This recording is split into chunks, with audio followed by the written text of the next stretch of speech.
Hey guys, make sure to stand till the end. We'll explain why it's super important to test fuses and relays and not to just assume that a fuse is good or bad, because that may cost you thousands of dollars in repairs.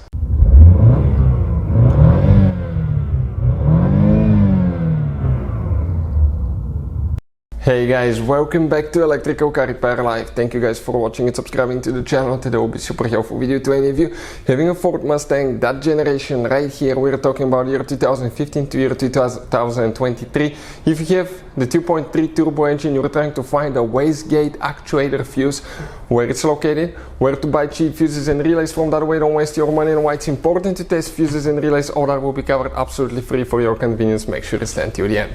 Before we start, let me just tell you a little bit about us, guys. Every single car we get here at the garage, we try to make at least 200 to 300 free repair videos. We take them completely apart. We show you how to fix pretty much anything, guys.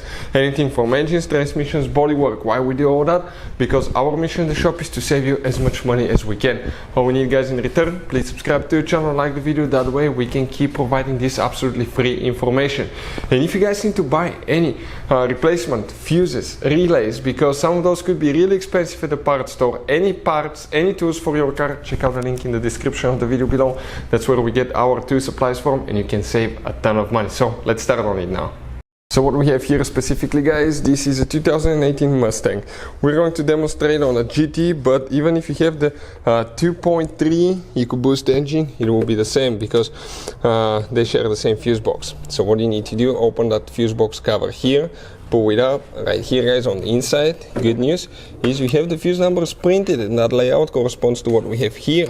Bad news, they don't tell you what it's for. So that's where we come in. We try to save the day, guys, and make it convenient for you if you're in the middle of nowhere to easily find that fuse. So let's continue now with the next step. It is, guys, very important to test fuses and relays. On those fuses you cannot clearly see if they're burnt or not, especially you can see in the J-case fuses as well. And if you guys assume, okay, let's say you remove a fuse, you look at it and you assume, guys, that it's actually a good fuse, but it's actually a bad fuse. Sometimes you cannot clearly see that.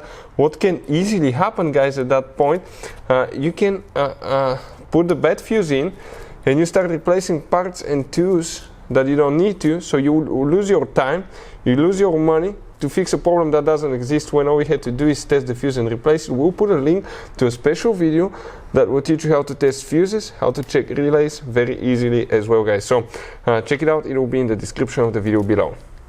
So here, guys, what we have, that's the fuse box that we need right here. Check this thing out, okay? Corresponds to that one right there. The fuse that we need to check for the wastegate actuator, it's not known as a wastegate actuator fuse. It could be in the manual under a power fuse. And that fuse is on the right side, the very third fuse.